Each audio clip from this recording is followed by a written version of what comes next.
Obesity in women and the health implications and complications. The World Obesity Federation defines obesity as a chronic relapsing disease. So it's not just the habitus, but it's a disease process in its own merit, where there is excessive adiposity in places where it is routinely found or in places where it is not supposed to be found, and that causing impairment in health situations. The Endocrine Society of India has defined obesity as a chronic, relapsing, progressive disease. So it's a CPR situation, the chronic, progressive, and relapsing disease defined by excessive fat deposition, which impairs health as such. This therefore should follow the approach that is followed for any chronic illness, like start initiating interventions and keep modulating these interventions, sometimes hiking up, sometimes low. So whatever in time there is a need for a goal to be achieved, that is met. So it is just not a cosmetic appeal and a concern. It's a serious metabolic and medical problem, which in turn accelerates the risk of any other disease process as well. The usual parameter which we use to measure obesity is body mass index. So it increases the type 2 diabetes, heart health, disease, bone health, the difficulties, as well as certain cancers. It also reduces the quality of life, including sleep processes and mobility. BMI varies according to age and gender in infants, children, and adolescents, and also according to demographics. Apart from BMI being an important determinant of the health consequences of obesity, we are now moving on to waist to hip ratio, which is a crucial clinical parameter for assessing the impact of obesity on health. So, for a woman, a WHR of 0.85 or higher is considered indicative of abdominal obesity. The more the waist circumference, the more the risk of visceral fat, the more the risk of central obesity, therefore higher health implications because of obesity itself. Can we please mute others because I'm kind of hearing echoes and not able to speak. Thank you.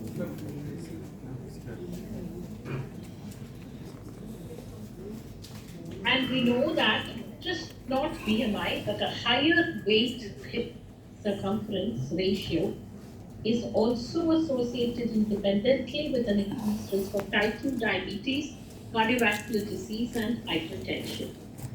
So, in a nutshell, obesity itself is a metabolic syndrome affecting end organ in multiple organ systems as the weight increases, leading on to various end organ affliction and in general multi-organ failure in the long run. So, what are the obesity indicators which are used in various age groups and how do we make any interpretation out of them? When the body mass index is more than 25 kg per meter square, it is obesity. In Asian women, it will drop down to 23. Waist circumference more than 80 centimeter in women, waist hip ratio of more than 0.8 in women, and a body fat percentage, that's the difference between men and women, because 30% of fat and more than 30% of fat as a body fat percentage in women is indicative of a higher risk with regards to the problem of obesity. Whether it depends on the children or the adults, definitely obesity in younger children, if the BMI is more than 95th percentile of their age, then it is definitely associated with higher risk of metabolic complications as well.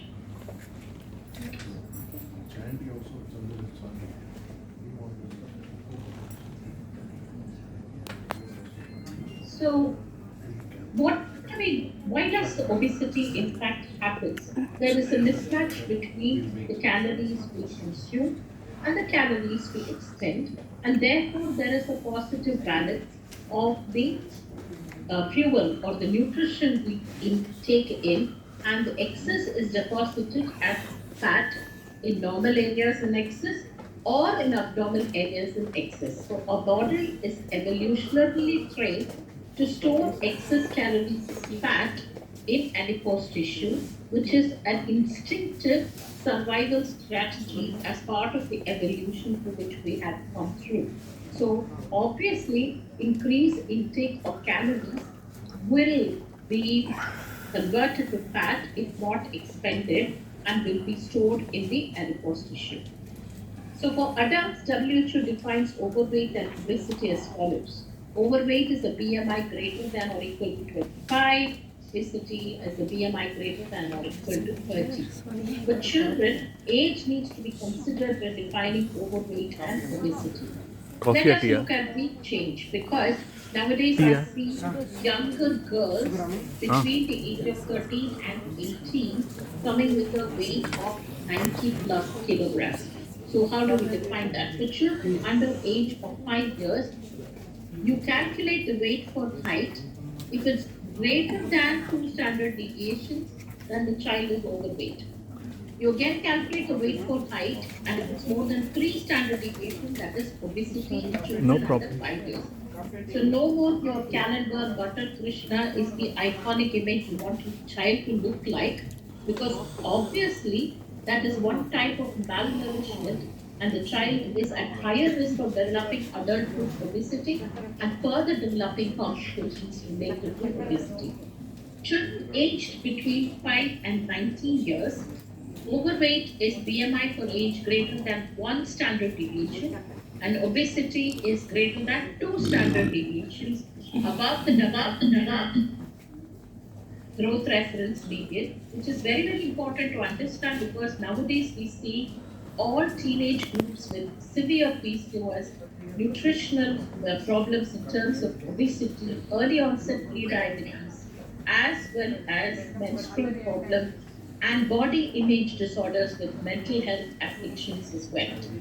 So what are the various systems which are affected by the higher risk of obesity, and what could we potentially prevent if that is the case? As you can see, the nature of the fat deposition is ubiquitous, and so is the affliction of the various organ systems.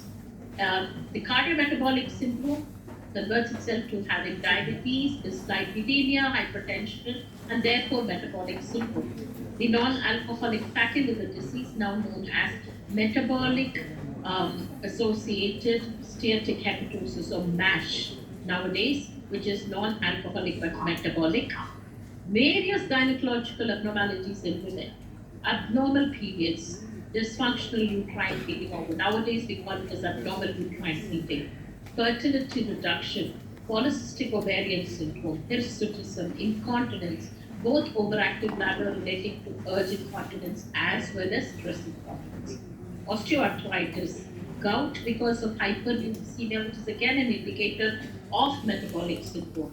In the lung department, we do have obstructive sleep apnea and hypoventilation, body image causing depression, GERD, so many factors which can be potentially prevented if we concentrate on reduction of body weight. So this is further more complicated in Asian or Latin Indians, where there is a unique feature of obesity, that they have a body habitus called TOFI, TOFI, thin on the outside, fat on the inside.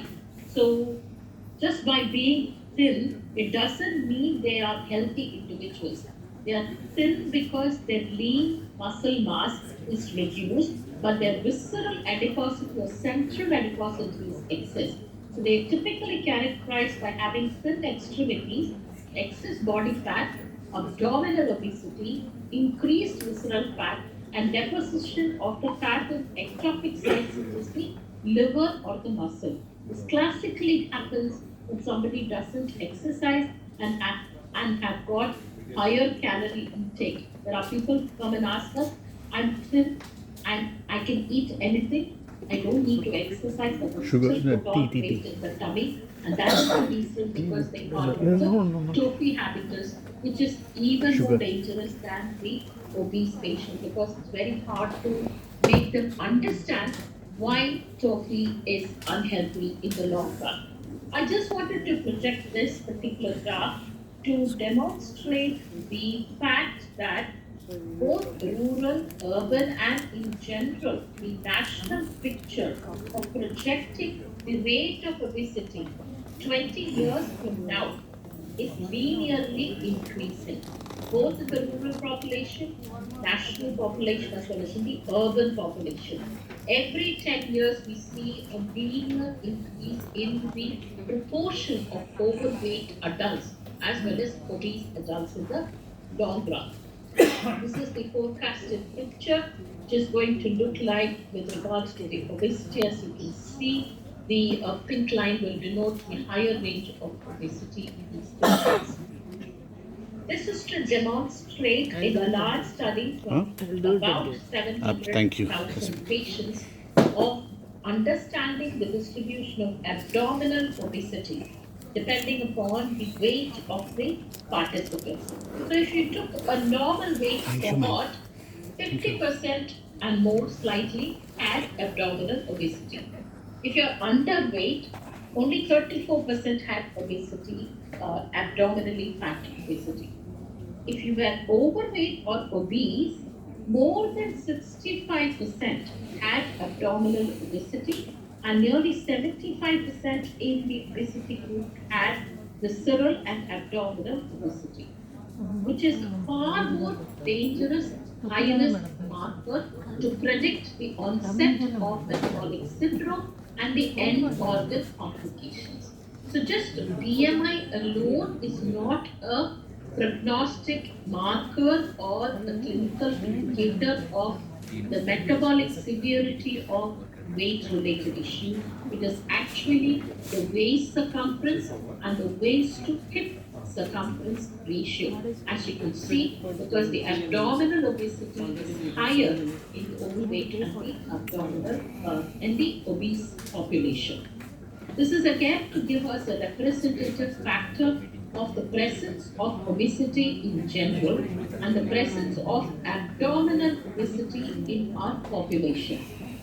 I want you to see the first table, and you can see in college and higher and the female population, you can see the prevalence of obesity is 16 to 20%, which means 1/4 of our women are obese and they are all young adults. But in that obese population, 60% have central obesity or visceral obesity. That's a huge proportion. However, in the second table down below, there is no big difference in the presence of any variation between where you live, whether you're living east, north, south, west. There's no difference in the population demographic distribution of obesity or central obesity. So this is very important for us to target our policy as well as awareness programs among people as to why waist to hip circumference ratio is important. We now need to find out how are we going to prevent the consequences of obesity and obesity itself. So we adopt the typical community medicine strategies of primordial, primary, secondary, and tertiary prevention.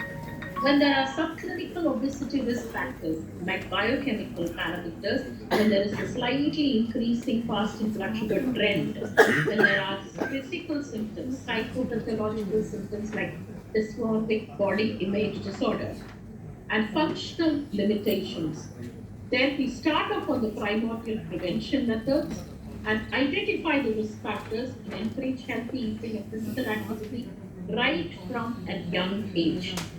When there is an established obesity, then we start with behavioral therapy with supportive medication therapy for correcting any biological abnormalities and associated comorbidities like pre-diabetes. When there is an end organ damage, or there is a significant functional limitations or well-being being impaired, then we go on to completely medical therapy, and to a certain extent for somebody with a target, we also can advise bariatric surgery. When there are severe disabilities, disabling psychopathological situations or functional limitations, then we have to advise bariatric surgery. However, with an intent to continue any kind of behavioral therapy, lifestyle modification, and risk factor reduction in these patients, even if they've had bariatric surgery, because the weight loss which happens as a result of the surgical intervention, if we do not address the risk factor reduction or the lifestyle changes, the weight gain post the bariatric surgery also is known to occur, nullifying any benefit conferred to the patient as a result of the bariatric surgery. So why obesity happens? Is there a genetic predisposition? Yes. Certain patients have a slow metabolic rate, which is again determined by age, ethnicity, or other endocrinopathies like your thyroid deficiency, and certain medications, sarcopenia, which is muscle loss, or a recent weight loss, and genetic makeup of the patient itself.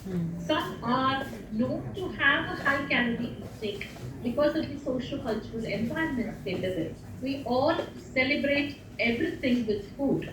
Food is considered as comfort, food is considered as a notion of joy, food is considered as an element of sharing, food is considered a part of our tradition as celebration. So people resort to food and every time there is an occasion of joy, sharing, or celebration. So it's kind of inculcated in the culture to have excess calorie intake in terms of sweets or high fatty substances. And this over time leads on to an emotional eating which is related to the discomfort which is being given by the food and the memories which come with that comfort. So it forms a vicious cycle and goes to a further increase calorie intake. Decreased physical activity because of social cultural environment, surrounding environment. Now people live in high-rise buildings. They don't go out and play right from childhood. Everything is gadget related, and there are emotional factors and physical limitations, and further other genetic predispositions. We also know obesity is linked to multiple cancers and increases the risk of these cancers in about 30 odd cancers as an independent risk factor. So by reducing obesity, we reduce our lifetime risk of these 30 odd cancers significantly. The other important aspect nowadays, which is spoken about in obesity, is the effect on the gut microbiome.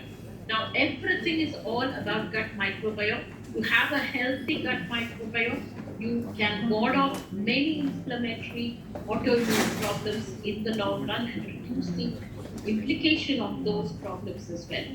This is just to give you an idea how obesity influences the microbiome. If you have a normal non-obese patient, the gut flora is always about increased diversity and stability.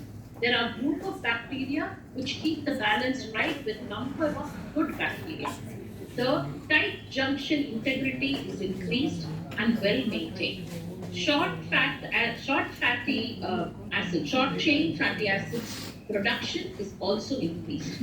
This increases insulin sensitivity and receptivity and increases the immunity, but reduces inflammation and keeps a balanced microbiome. Whereas if you have obese patients, there are more fermenting bacteria there, more gram-negative bacteria there. There is a reduced diversity, more pathogenic bacteria, less lactose fermenters, and because of that, lipopolysaccharides are increased, which suggest the gram-negative bacteria more. That causes inflammation of the gut. The tight junction integrity is compromised to the gut, and thereby leaky gut syndrome happens, more insulin resistance, more adiposity, and lesser insulin sensitivity. This further works on the enterohepatic circulation, more triglycerides, more fat deposition in the liver, causing a dysbiotic microbiome. This is how the pathogenesis of obesity and its metabolic implications from the enterohepatic circulation and further causing deposition of fat in the liver as well as an implication in cardiovascular disease. This is how it happens. It is also related to mitochondrial dysfunction, and that is why there is increased oxidoreductive stress, more adipogenesis, more inflammation. In general, if we remember, obesity is a pro-inflammatory status. Because of the pro-inflammatory status, there is furthermore cortisol. Because of that, furthermore lipogenesis, furthermore gluconeogenesis, further insulin resistance, and it goes in a vicious cycle of impaired glucose, impaired fat deposition, and further metabolic syndrome and its consequences. What is the relation between obesity and obstructive sleep apnea?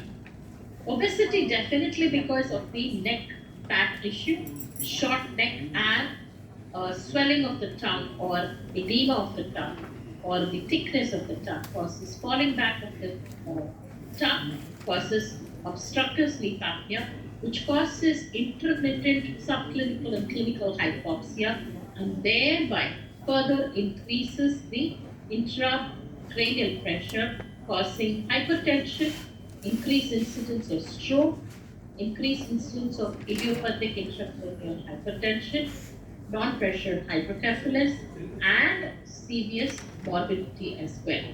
This is crucial because one of the important aspects of OSA is to try and reduce weight, and which will further improve the consequence which has been there with the OSA. What about obesity and fertility in women? It definitely impairs early follicle development, thereby reducing the follicle development and causing atresia, has an inhibiting effect on the endometrial receptivity to the embryo, increases the inflammation and thereby causes higher risk of miscarriage. Because of the insulin resistance can cause anovulation and reduce sex hormone binding problems, thereby causing more androgen production. More androgen production can cause even more hirsutism and further suppression of ovulation, and thereby sets off a vicious cycle of hormonal imbalance, which leads to serious metabolic consequences. Therefore, I always insist when we see a patient of PCOS in a young adolescent and adult age group, it's about making them aware and educating about healthy lifestyle practices which will prevent or procrastinate the metabolic syndrome and the metabolic consequences, and never with that intent to enhance fertility or prevent fertility declination in the long run. The reason behind this, the logic behind this is, if I were to address the root cause of the problem, i.e. the obesity and the pro-inflammatory status, I will automatically improve the insulin resistance, automatically improve the sex hormone imbalance, and thereby the consequences thereupon on the reproductive system, such as anovulation and fertility reduction. So focus on the metabolic implications of obesity and PCOS rather than just the fertility aspect of it. With regards to obesity and pregnancy, it is definitely a challenge. Nowadays, we're getting more patients with BMI of more than 40. It poses a huge risk for pregnant women, especially highest incidence of gestational diabetes, requiring buckets of insulin to control macrosomia, then leading to increased risk of cesarean sections and birth trauma. It can be a prothrombotic status, leading on to higher risk of DVT. Higher incidence of preeclampsia helps due to the pro-inflammatory status of obesity in pregnancy. Higher risk of fatty liver and gallbladder disease, which can get complicated during pregnancy. such posing a serious challenge of medical disorder complicating pregnancy. So how do we train them with regards to weight optimization program? We need to make a thorough assessment of the severity of the obesity. We need to do a first phase, intense weight loss phase, then weight loss maintenance phase, and then weight gain, regain prevention. Most of the patients stop after the intense weight loss intervention phase, and once they stop it, they are not able to maintain, in fact, regain whatever they have put on within a matter of 2 months and get demoralized or defunct with the process. So the level of therapy should continue about revisiting these techniques, the dietary implications, the importance of physical activity, more so in the maintenance phase to prevent the weight regain. That is what is most important. As I already mentioned, we know body mass index, waist circumference, waist to hip ratio, and we also measure the skin fold thickness in the triceps area, the back of your arm, to find out subcutaneous fat. We clinically then correlate on the image-based obesity indicators with our DEXA scan, which shows the whole body lean muscle mass and whole body fat deposition percentage, and we can differentiate how important the abdominal obesity is with regards to the features of weight gain. This is just to tell you the various stages of the weight gain as well as obesity in a severe form, and what are the various implications and therapy measures we have with regards to treating the obesity. So the treatment approaches initially will be to have lifestyle as the prima facie cornerstone treatment. It manages the medical nutrition therapy, it addresses the behavioral changes as well as the fitness exercise regime which is needed. The nutrition concepts are low carbs, low fat, and intermittent fasting with multidisciplinary weight loss programs. And support is being offered either by digital tools or apps or any continuous monitoring which you can do with gadgets, so that there is accountability as well as objectivity to what you're eating, what you're exercising, and what impact it has on the body habitus as well as the biological or biochemical parameters. There are various formulae diet which are meal replacement. We need to address these in the intense phase, but the maintenance phase has to be maintained with lifestyle healthy choices. And when I say lifestyle healthy choices, they last for life, and it is not just for a single episode or a single period of time. We also now have drugs which are, I'm going to elaborate, and finally we have the bariatric surgical procedure. I'm going to touch upon these medications because now we get a lot of queries about the usage of Wegovy or Ozempic, which is the semaglutide, and the liraglutide, which had been there as Victoza. We don't get it now in the Indian market. The Wegovy, the Ozempic, or the semaglutide, which has been marketed as Rybelsus medication, which is orally available. It's a GLP-1 receptor agonist. It's basically works as an adjunct. I want to emphasize on this.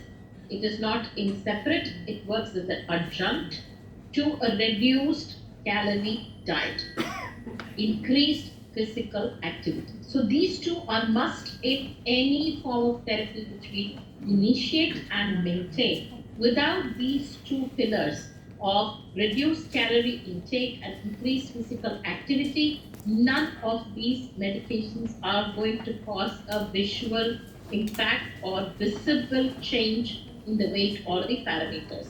And it has to be done once weekly, and we can escalate the dosage, and on the same day each week at any time of day without meals. Many people find it extremely tiring, have abdominal symptoms, flatulence, hypoglycemia, GERD, and gastroenteritis, especially if they are not taking the right type of food and indulging on a high sugar diet. Similarly, liraglutide, we have the other one which is topiramate extended release. This is an adjunct again.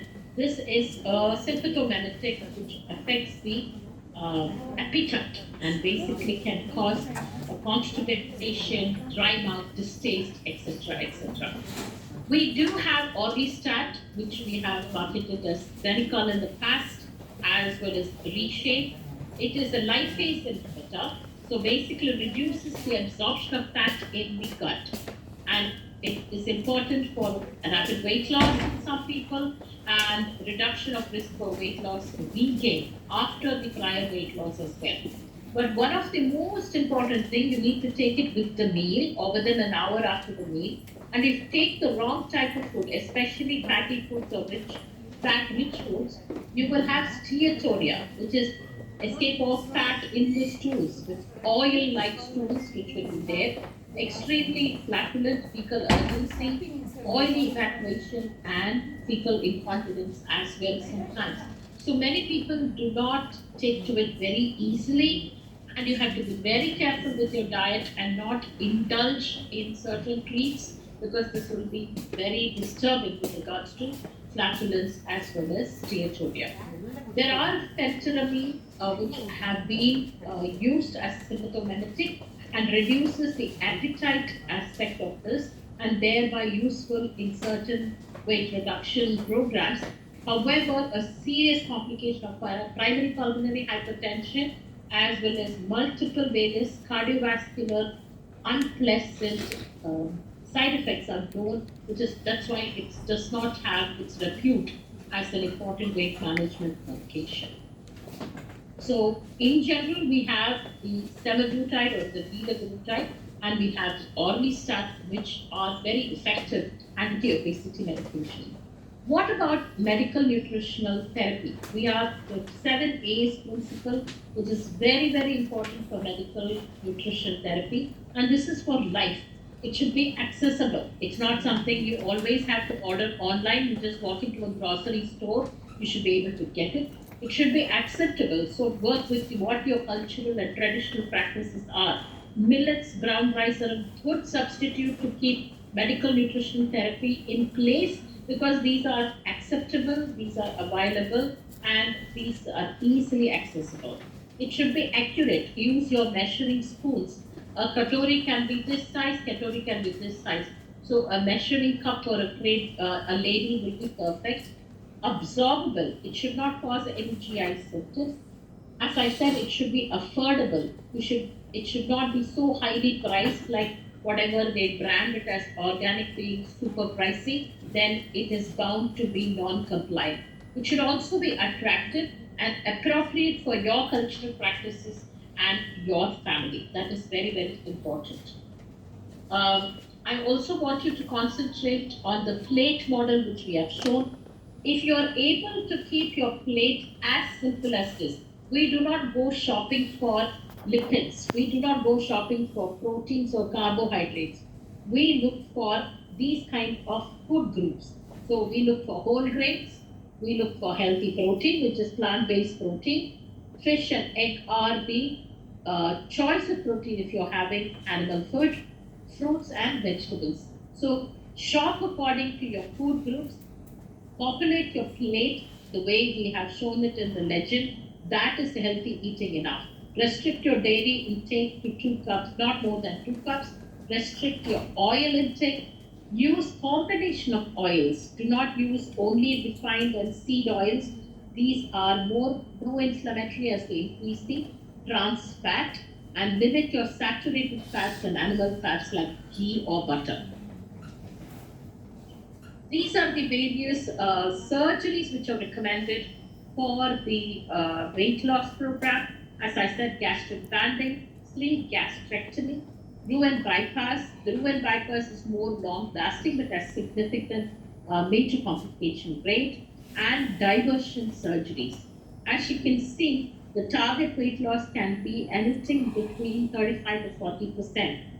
However, they have very strong metabolic effects, can lead on to nutritional deficiencies, especially vitamin B12 deficiency, and durable weight loss is also known to happen. They can only eat little amounts and they go into complications such as dumping syndrome.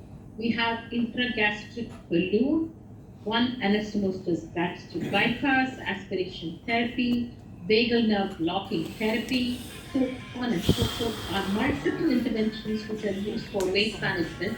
However, we have to understand which one is minimal access, which one is not, and how much weight loss can one expect. Having said all this, the caveat is these are for the rapid weight loss in a patient with metabolic or end organ damage as a result of the weight.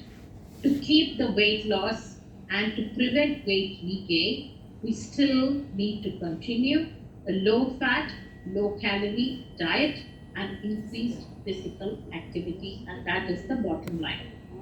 Dietary strategies of weight loss. These are the various types of diets which are mentioned.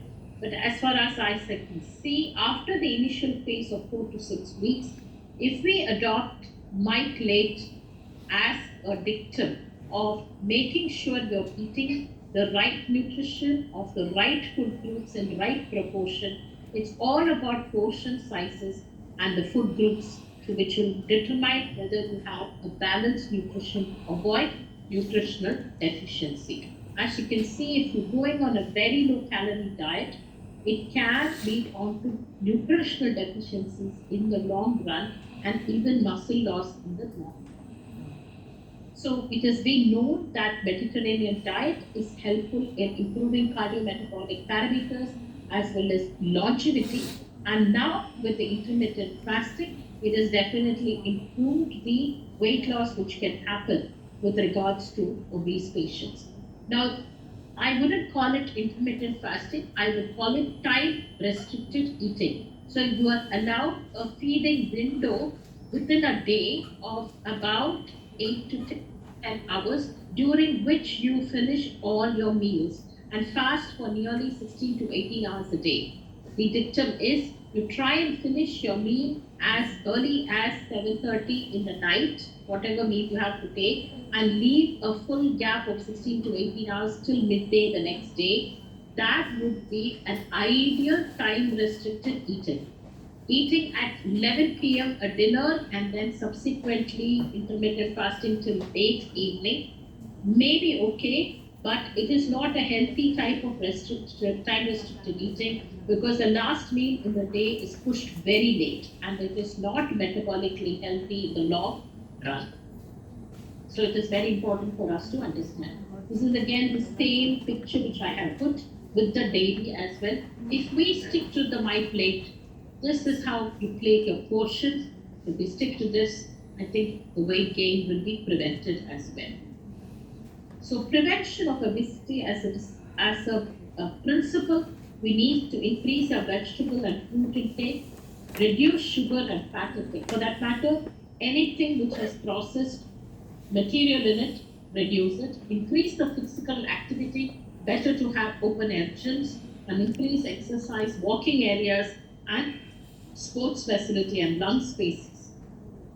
Each one has certain pragmatic targets, so motivation interview, social media messaging, digital therapeutics, app-based monitoring, as well as support group maintenance will all go a long way in our individuals coming together as a group, trying to increase their physical activity, staying connected, helping them to manage stress better, and prevent substance abuse as well, which will further further reduce the chance of weight gain as well as the benefits of weight loss. So what are the future areas of research? We have a lot to do in terms of prevention, pharmacological management, as well as non-pharmacological management, the role of various dietary regimes, as well as physical activity combinations, which is better, whether it's strength training or cardio or only cardio. These will be helpful for us to look in the long run. And it's a patient-centric advice. It is not like one will work for everybody. Each one's metabolism is different. One thing we need to discourage is completely starving, because starving, if they continue to do that, that itself reduces the basal metabolic rate and their weight loss can become a challenge. Sleep is underestimated. Good sleep is essential for reduced inflammation in the body, and expected weight loss will then happen. Thank you. In a nutshell, obesity is not just a cosmetic appeal disease, it is a metabolic syndrome. It causes far reaching consequences on various end organ systems. Medical nutrition therapy with reduced calorie intake, increased physical activity is the key for rapid weight loss and maintenance of the weight loss. Medical therapy in terms of medications can help with the accelerated weight loss. Surgery is reserved for people with end organ damage or significant disability as a result of their weight. However, to reduce the nutritional complications, medical nutrition therapy has to be continued for lifelong, and the mind plate method, plating your food groups, is the best way as a visual guide to know whether you're having the balanced nutrition in the right portion. Thank you.